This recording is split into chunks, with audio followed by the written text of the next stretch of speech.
Imagine living your life after 50 and feeling energized and excited about your future. Welcome to the Women in the Middle podcast, the podcast for women who are ready to figure out what they want and create the life they deserve. Here's your host and master certified life coach, Suzy Rosenstein.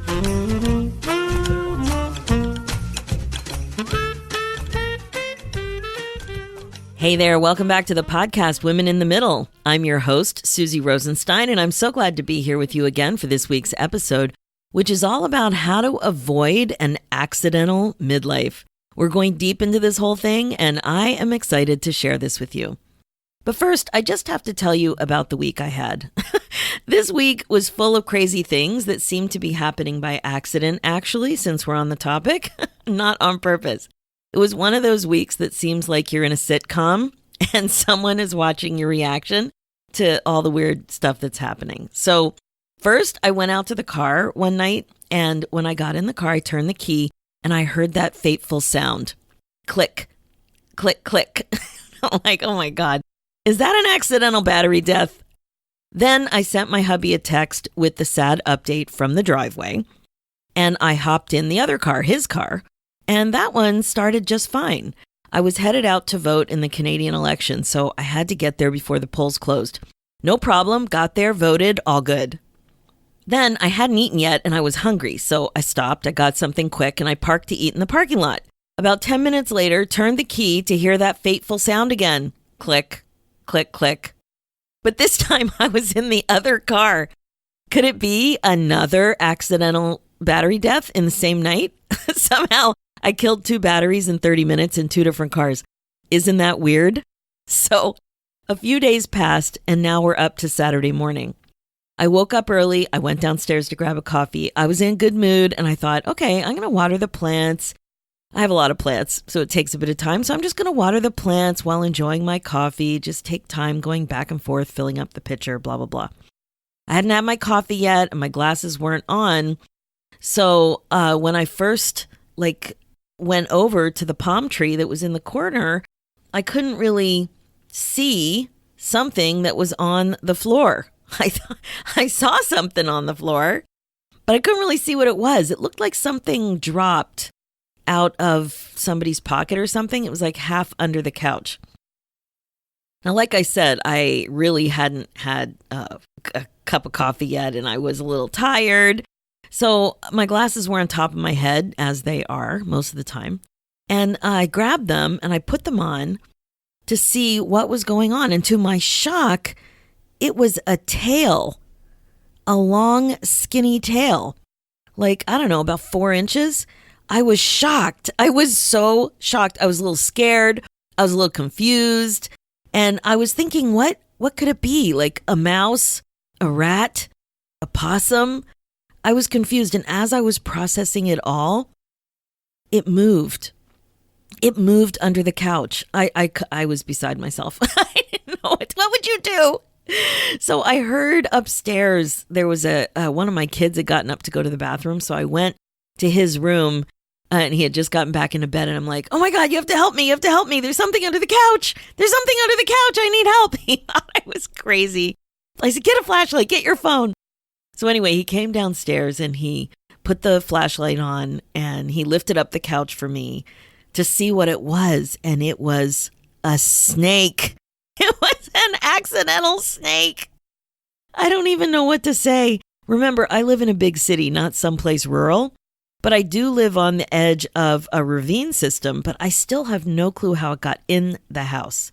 Did it come in accidentally with some stuff from the cottage? Like we went to the cottage a few weeks ago to close it up and we brought some bins and coolers back. Was it in something there?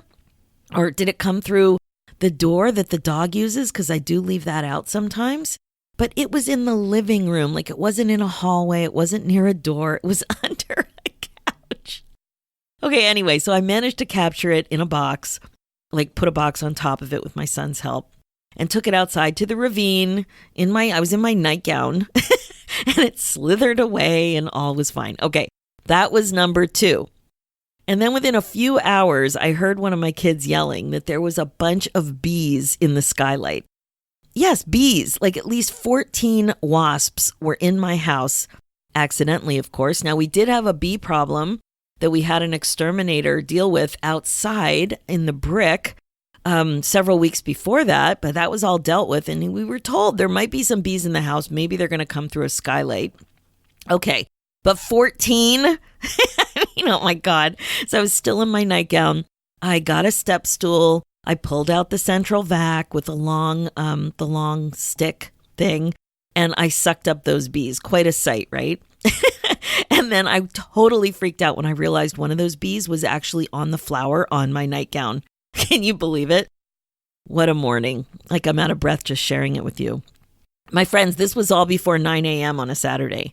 So as much as I love nature, and I really do, we camped for years, there was just a little too much of it inside my house. Actually, my husband got stung last night while sitting down eating dinner in the kitchen. What the heck? It's fall, not summer, and this is inside my house. I'm leaving that central vac out so much of the time now. I'm on patrol whenever I walk by that skylight. It really felt like somebody was getting a bit of pleasure out of this series of odd accidental events. But who? Who would be getting pleasure from this? Anyway, if this is the first time you're listening, I don't want to freak you out. Welcome. I'm so glad you are here.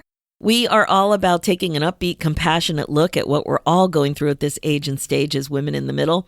There's really something quite lovely about knowing that you're not alone and we're all in this together. Well, okay, maybe not the snake in the house part, but please send me an email if you've ever found a snake in your house. Now, after I posted it on Facebook, somebody identified it. It was just a brown snake. I thought it was a garter snake, but it didn't have a stripe. It had little diamonds.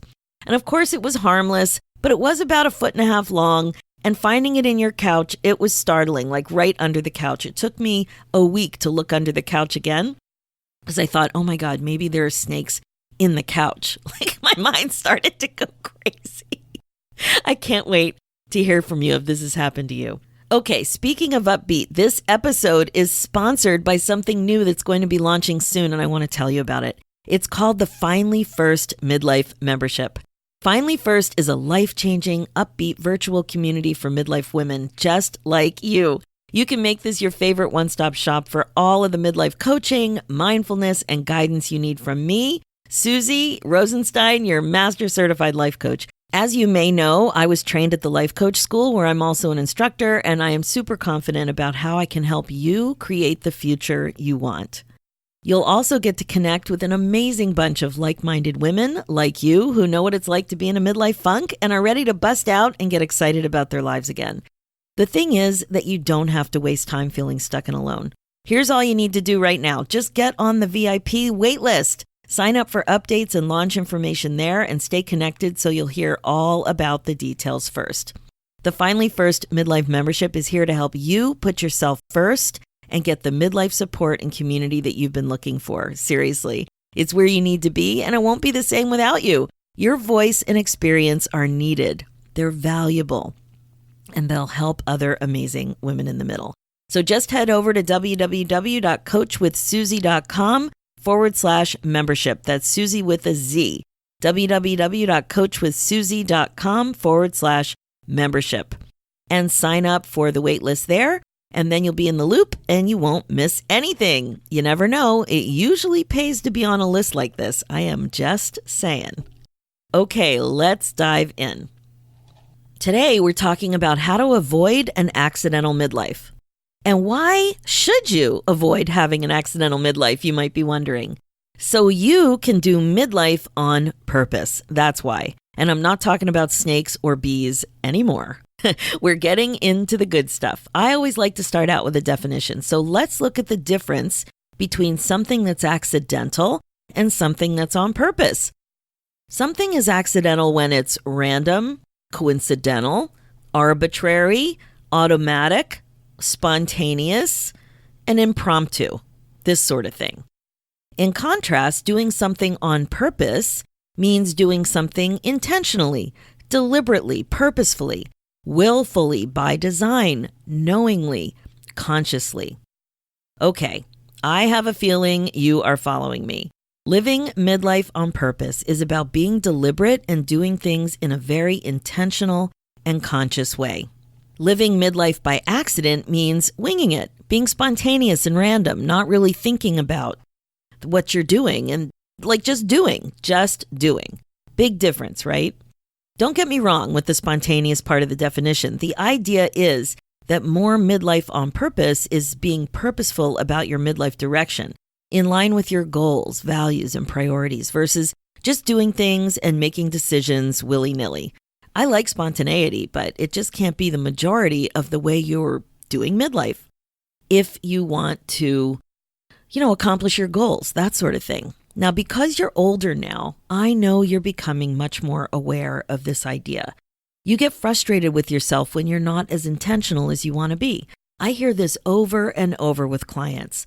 You notice when you're winging it. You notice when you're going with the flow or being more lax about what you want. You can feel like you're wasting time or even lacking commitment to yourself. Another way to think about it is you're automatically responding rather than carefully considering and prioritizing. Like I said, you're not really living your midlife on purpose. Instead, you're just going through the motions by accident. You might even get into bed at night and wonder how the day went so off course or felt like you're wasting valuable time. That's the thing. Maybe you've been like this for a while, maybe even most of your adult life, but the difference is that now you're much more aware of it and it's no longer okay. Once you have that awareness, you can't go back, my friend. I get you, but I'll tell you when I noticed. We're going way back to the early 90s when I was dating up a storm. Before I met my husband, I was single in Toronto, just starting my professional life. I remember living by the adage, it's a numbers game when it comes to dating. I knew that to meet a nice Jewish guy, I would have to up my dating game and meet more people. So I started dating, answering personal ads. This was before online dating, wrote a personal ad in the paper. People answered it by writing handwritten letters, and I answered with handwritten letters. And basically, I told everybody I knew that I was interested in meeting more people. I went on lots of dates. And one time, I was dating this guy a few times by accident, it seemed, really. Not living my dating life on purpose. It was weird. I noticed that I was pretty much responding to someone who was interested in me more than I was actively and mindfully choosing someone to pursue that I was really interested in and wanted to get to know more. It was more random rather than on purpose. That's what it seemed like because I wasn't considering things carefully. I was just acting, just responding. Now that realization helped me see the difference and how important it is for me to really carefully consider what it was that I wanted. Winging it versus thinking about what you want. Responding to what others want versus thinking about and following through on what you really want. See what I mean? So, my friend, why are you doing this? I know you are. Do you know? I think you'll find it very interesting, actually. You're doing this because of how you feel or don't want to feel. Let's process this for a second. You're actually thinking something that's creating the way you feel, and that feeling is driving that behavior to act quickly or just go with the flow or wing it or to carefully consider what it is that you want to do. All of it, right? Let's talk through an example so you can really, really see it. This one happens to me all the time. Let's say my 3 kids are home from university or all get together for some reason. It doesn't happen as often as it used to now that empty nest has set in. We love going out for a bite, especially nachos. We're very picky about nachos. We're often disappointed about nachos unless we make them here. And the problem when you go out for nachos, there's just not enough cheese. There are naked chips or there's too much sauce. It's such a fine balance and a total bummer when something's off, right? So before I know it, I'm in without really thinking about what I want. I'm not eating a lot of processed foods like chips these days, but there I am by accident going with the flow, enjoying eating nachos with the guys, laughing and crunching all the way home. So what happened here? Well, what happened was a feeling that came from the way I was thinking about socializing hanging out and eating with the guys versus thinking about what I wanted to eat on purpose. I was thinking something like, I love being out like this, eating nachos and hanging out with my kids. That thought makes me feel happy, excited, and detached from thinking about my diet, what I really want to eat on purpose. It's just me enjoying the moment. I was disconnected from my other goal. And like I said, this has happened several times. I just get in the whirl of emotion about being in the present and having fun with my kids, and I make some kind of an association that food is part of the positive enjoyment of being with the kids. Now, you have to get used to putting yourself first and thinking about what it is that you want. Like I said, this has happened to me several times. Another thing that can happen is that you're afraid of standing up for what you want, right? You get self-conscious about it. You're not comfortable articulating what it is that you want, so maybe something like fear is driving that, or embarrassment, or being self-conscious. Those kinds of feelings create that hesitation for you to say what it is that you want or quietly follow through what it is that you want. Like if you don't want to have another drink, or you don't want to participate in eating the food that's served, or you don't want to go somewhere that everybody else wants to go. Any of those things. And I'm sure right now you're thinking about something where you didn't follow what it was that you wanted and you just kind of got swept up with it. And now when you think about it more, really think about what you were feeling that drove your action, why you did what you did or didn't do. So to get to this point, you have to have a lot of awareness of what you want, and what you need to think to make it happen takes a lot of focus and commitment. It doesn't just happen. You can see what just happens. All these other things that happen by accident, that's what happens. You have to get used to creating pauses and not just winging it. Just winging it doesn't allow you, it doesn't allow you to get what you want. It doesn't help you get what you want. The short-term desire isn't always in line with the long-term desire. And that's how you have an accidental midlife. Of course, it's the same way you create an accidental result in any point of your life. But the thing is that at our age, in midlife, you probably have a keener sense of wasting time. And also this concept, this sense that time is just flying by. Now, in the example I gave you with one night out with nachos with the kids, is that going to be the end of the world?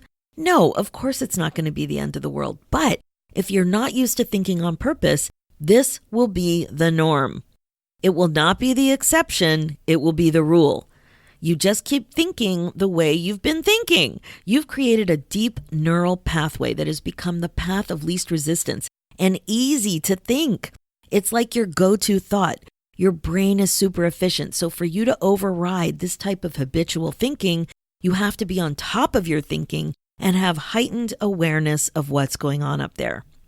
Otherwise, nothing will change. And before you know it, another decade will fly by, or another 10 pounds will come on, or another commitment to yourself will be broken. You see what I mean? So you really got to be on top of your thinking if you want to avoid an accidental midlife. So that's the first way to avoid an accidental midlife, to learn to think on purpose rather than letting your unsupervised thoughts call the shots. Here's the second way. You have to think about regret-proofing your life. What I mean by regret-proofing is thinking about what you can do or not do to make sure you don't have regrets going forward. No one likes regrets, that is for sure. It's something you're probably going to regret. If you set yourself up to have regrets, you will absolutely regret it. So how do you regret-proof your life? Well, I like to suggest that a great way to start is to look for the proverbial shoulds. What do you think you should be thinking, feeling, or doing? And is it really what you want to be thinking, feeling, or doing? Yup, the proverbial should. Jobs that aren't working for you anymore, but you think you should stay for all kinds of reasons. Relationships that need more attention, and you think you should do something. Your health and this thought that you really should prioritize it, this sort of thing. It's really like you're not being responsible for your life, your outcomes, your situation over time. And it's a surefire way to have regrets. It's not that you should do one thing or the other. It's really about making decisions based on the should, rather than careful consideration, without fear, without carelessness, or without just being in the swirl of a chaotic life. This is living your midlife by accident. And finally, the third way to live midlife on purpose rather than by accident. Are you ready for it? It's to finally be first. This means prioritizing holding space for yourself, giving yourself the respect and time you need to think about what you want. Think about what you want. Focus on your own goals. To reflect, dive in, get coached, get into the flow, sink your teeth into a passion project, go for a walk, whatever it is. It doesn't matter. But what does matter is that you make it happen and be first in your life, finally. This is why I'm starting this new membership called Finally First. This is a big deal for 20 years or so at our age, right? The last 20 years or so, maybe even more, you have not been doing this. Most of us have not been doing this. Everyone else has been first in your life, and I totally get it. You did a lot of it out of pleasure. You did a lot of it out of duty, and it was all fine. But now everyone's older, and guess what? So are you. If not now, when? You will show up so much more relaxed and loving and open when you know that you have you covered. And if you don't do this, no one else will. I am really positive about that. It doesn't matter how many amazing people are in your life and how many people love you and how loved you feel.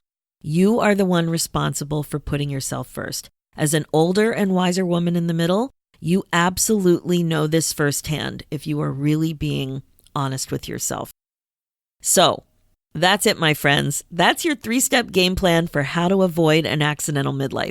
1, learn to think on purpose. That means being aware of your thoughts, understanding that your thoughts create your feelings. Your feelings are what drive your behavior, and that is what creates the results you have in your life, which will absolutely prove your thinking. So the onus is on you to learn to think on purpose so that you create the results that you want. Number 2, prioritize regret-proofing your life. No one wants regrets, so make sure to think about it and do something about it. And number 3, be finally first. No one else is going to do this for you. The onus is on you to be first, my friend. Finally. Easy to understand, right? But it will take effort and commitment to follow. You have to stay on top of your thinking. You have to stay on top of yourself. You can learn the mindfulness skills and commitment to dial this in, though. I know you can, and I am here for you. Never forget that. That's what the Women in the Middle podcast is all about. Well, that is it for this episode. My focus as a midlife coach is to help you waste less time and get excited about your life again. Being the queen of your brain domain is the best way to be. Check out the show notes for more information and links at SuzyRosenstein.com. Download my free ebook, 9 Secrets to Get Unstuck in Your 50s at SuzyRosenstein.com/9 secrets. Whenever you're ready, there are 3 great ways I can help you learn to create your midlife on purpose. 1, join the free Women in the Middle community Facebook group and connect with other amazing midlife women who are ready to start regret-proofing their lives too. Just go to facebook.com/groups/Women in the Middle community. Number 2, work with me directly and get coaching that will help you change your life. Go ahead and grab your Kickstart call right away at www.talktosuzy.com. Number 3, get on the VIP waitlist for your new midlife membership, Finally First. This is an affordable, upbeat virtual community for women who are ready to create midlife on purpose. Sign up at coachwithsuzy.com/membership. Let's do this, ladies. It's time for you to be finally first. Thanks so much for listening, and I'll talk to you next week.